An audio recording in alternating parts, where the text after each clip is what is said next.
This is Chapter 16 and 17. Chapter 16 deals with highest and best use, and Chapter 17 deals with land and site valuation. So we've talked about highest and best use a little bit, but the bottom line is we have to ask ourselves a couple questions. When we're trying to determine highest and best use, we have to ask, what would the typical buyer in the market do with the subject property? And what's the best use for the property today?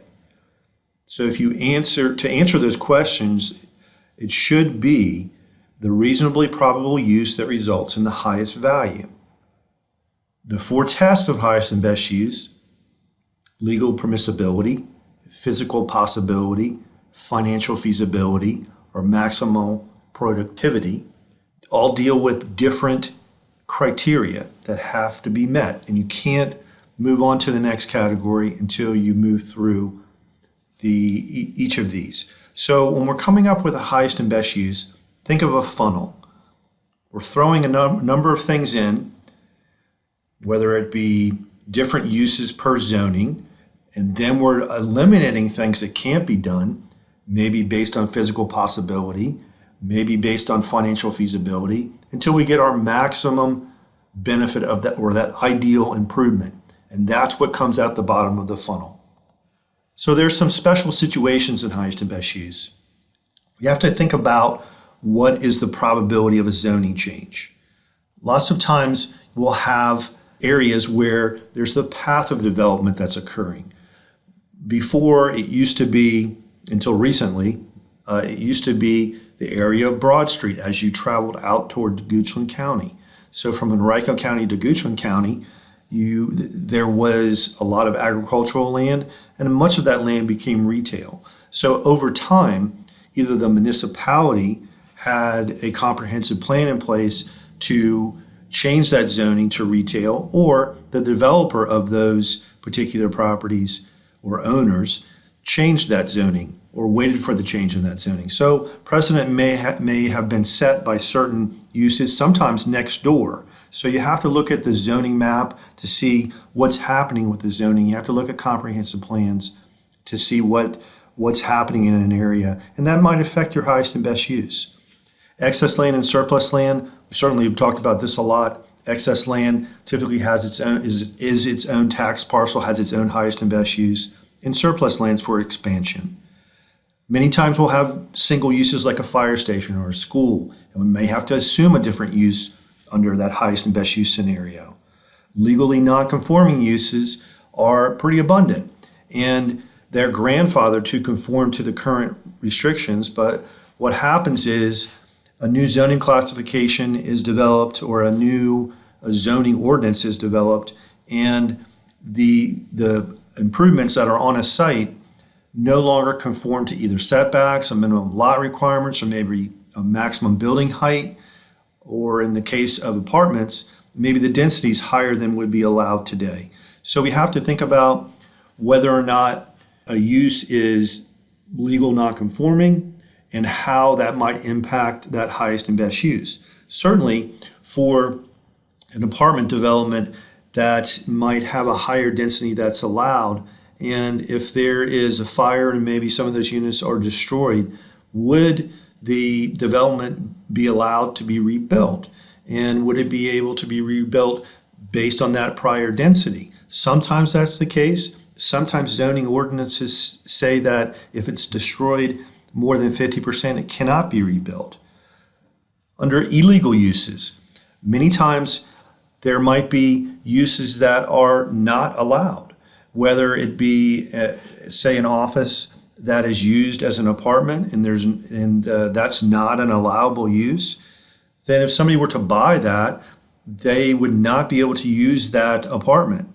Sometimes you'll have uses that there aren't any building permits. They've done build out, but they weren't allowed to do that, and they didn't get a building permit, and there may be no market value in those particular uses.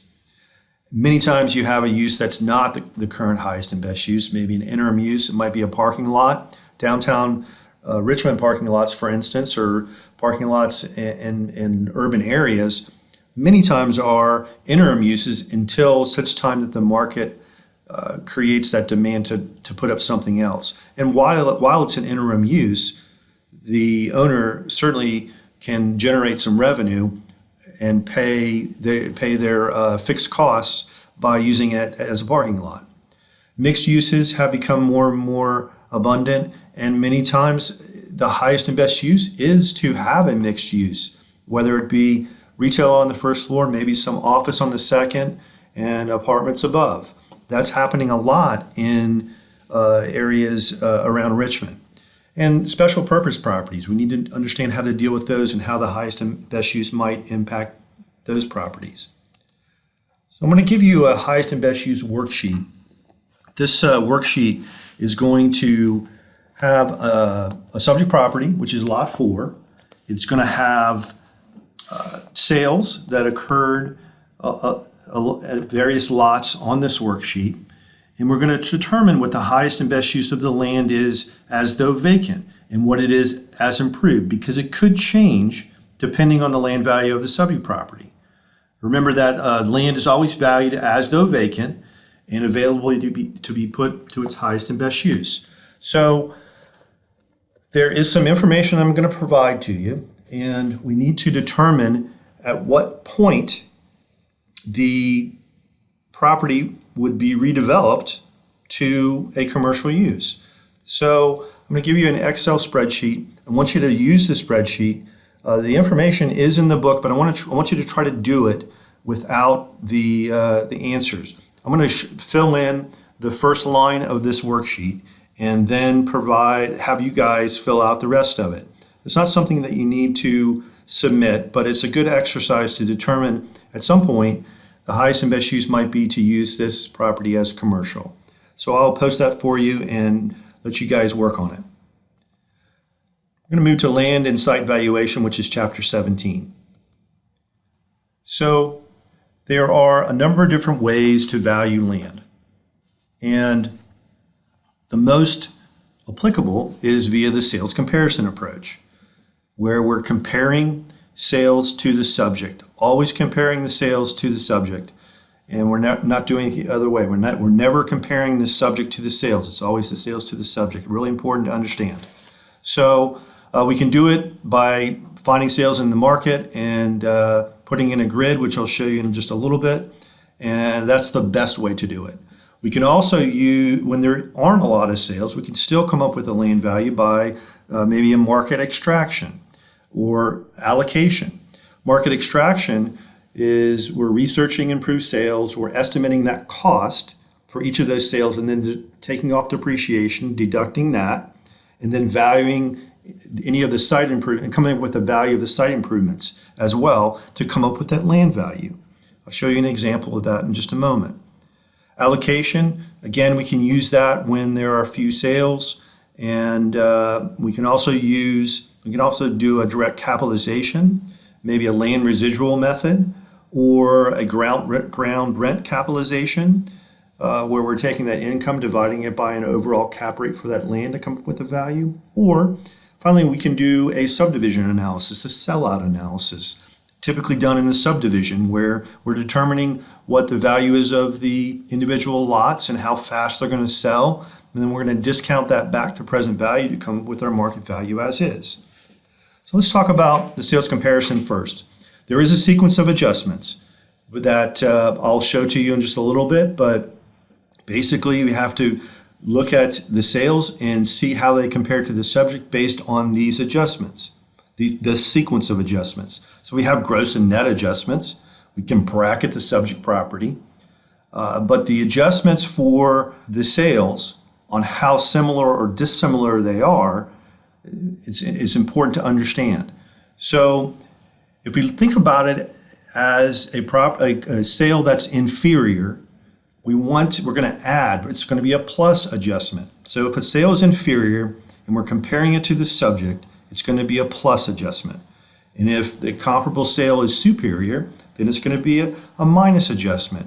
So there's a couple ways that you can think of it. Maybe as a comparable inferior, you're going to add that the acronym will be CIA. And then for comparable that's superior, you're going to subtract. It would be CSS.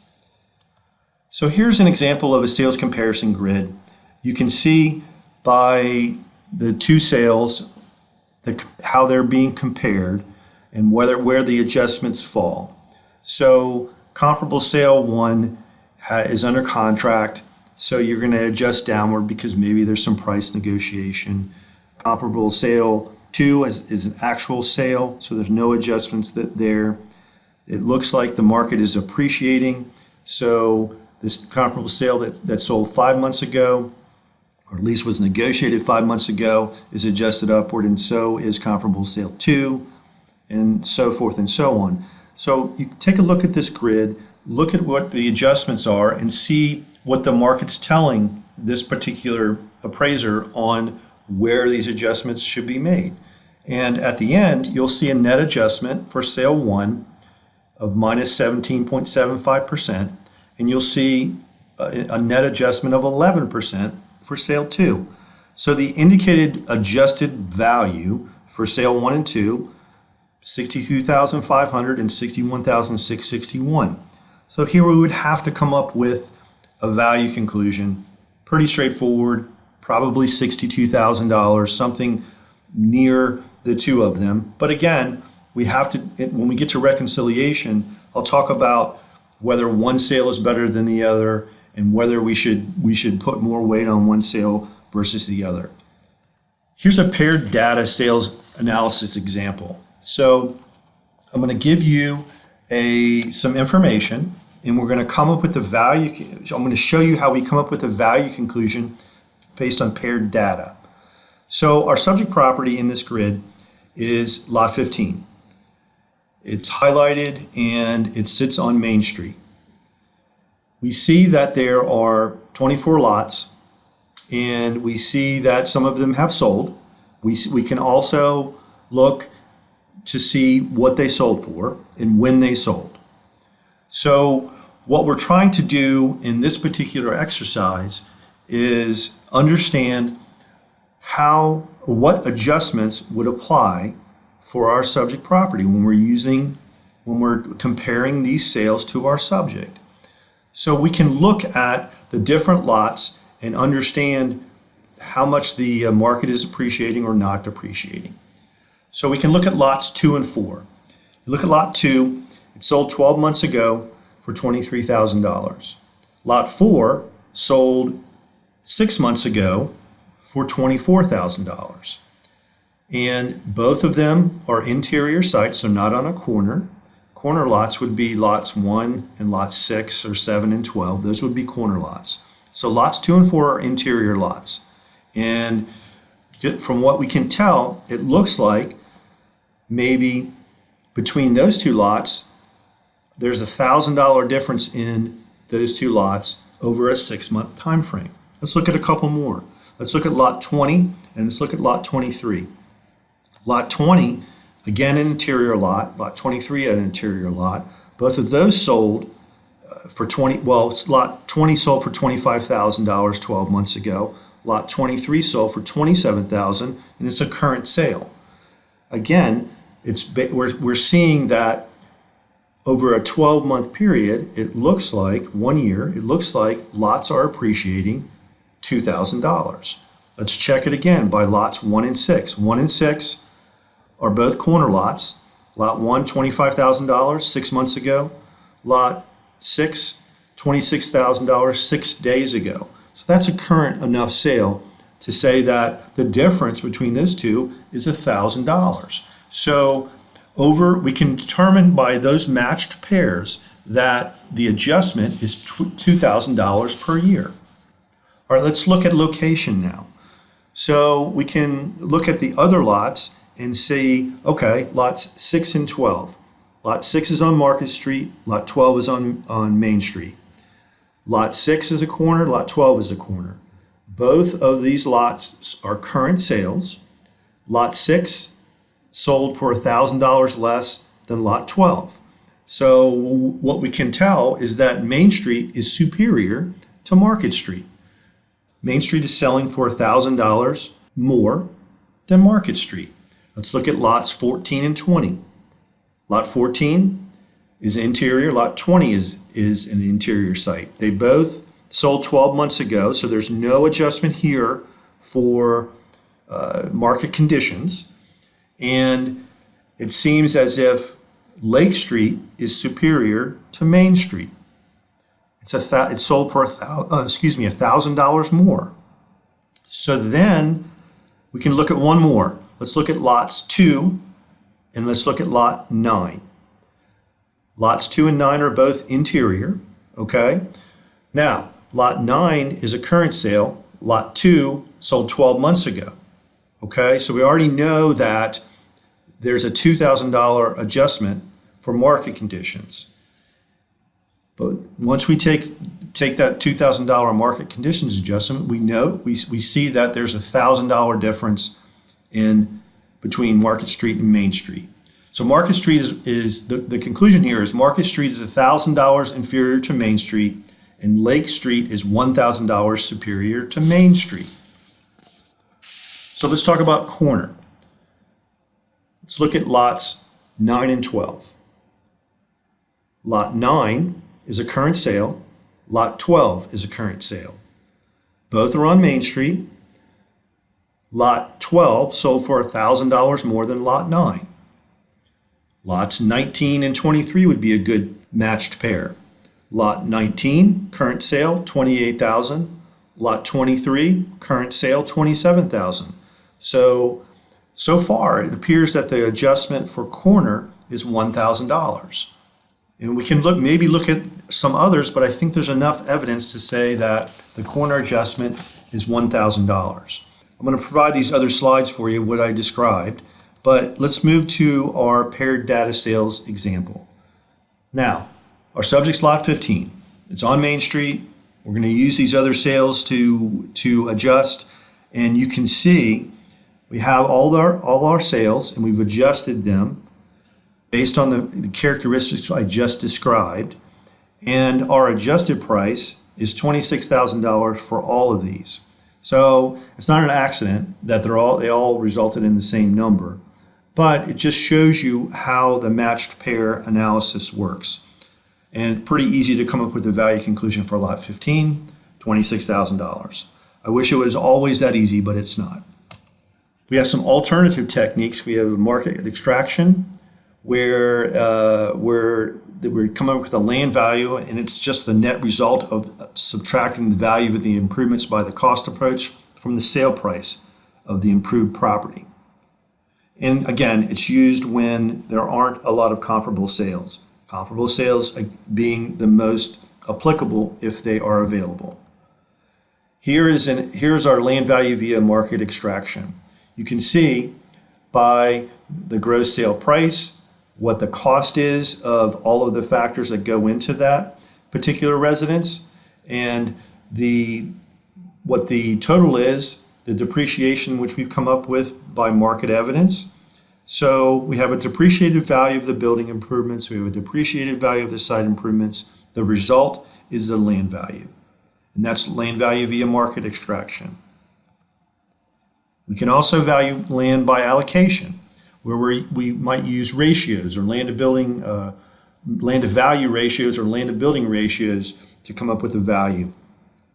Again, we're going to use this when there isn't a lot of information.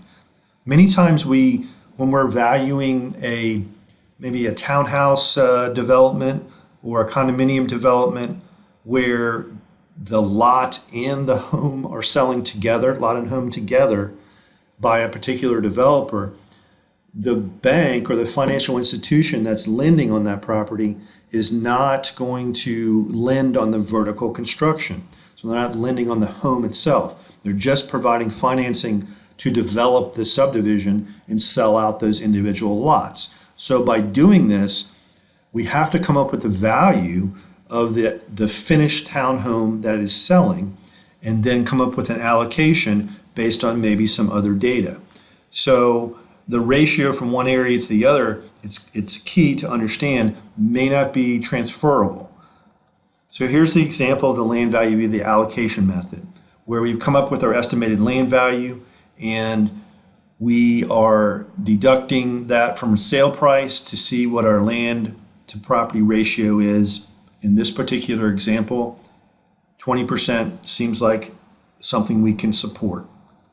There are other ways that we can come up with land value. We can do a land residual method where we're using the income approach to isolate income to the land and segregating that from the building.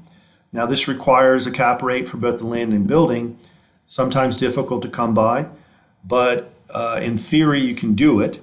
And however, buyers and sellers are usually not buying the land based on this technique. They're usually just buying the rights and the realty. So the direct capitalization, the ground rent capitalization, we have to establish a ratio of income to value in the comparable properties and then use this ratio for the subject property. And we can also do a sellout analysis. I talked about this briefly. This applies when the land value is for development potential. We can do a subdivision analysis not only for residential, but we can do a subdivision analysis for a commercial property too. Maybe it's a large piece of land and they're going to subdivide it out into various commercial parcels. This is the example of a land value using a sellout. So in this particular example, we're looking at a subdivision, how fast it's going to sell. That's the absorption. What the sale price is per lot, what the total estimated potential gross income would be, and we're going to deduct the expenses associated with development, whether it be infrastructure costs, real estate taxes that we're going to have to pay until we sell out these lots, sales commissions or marketing that might be included, and we also have entrepreneurial incentive. This is the profit that we're going to hope to make on selling out this subdivision. Sometimes that profit is built into the discount rate, but sometimes it's separate. It depends on how the market looks at it. So basically, we're looking at the net present value of this particular subdivision that comes up to that totals $3,927,561. Lots of times when I do a subdivision analysis like this, I will assume that there's more of a bell curve in this absorption. So many times it takes a little while for a subdivision to gain steam and for the market to understand, to learn about it. And it's a little slower to begin with, and then maybe it peaks in the middle, and then it slopes down, the bell curve slopes down at the end. The thought process here being that the lots that are left at the end might be the least desirable. Again, there's no appreciation in the lot values, and many times that does occur. I don't see in this particular example any increase in the development cost. Again, over the course of 1 year, so they may not increase. It may total 1.6 million, but lots of times you will see that increase. Here is just an example of the suggested solution on page 186.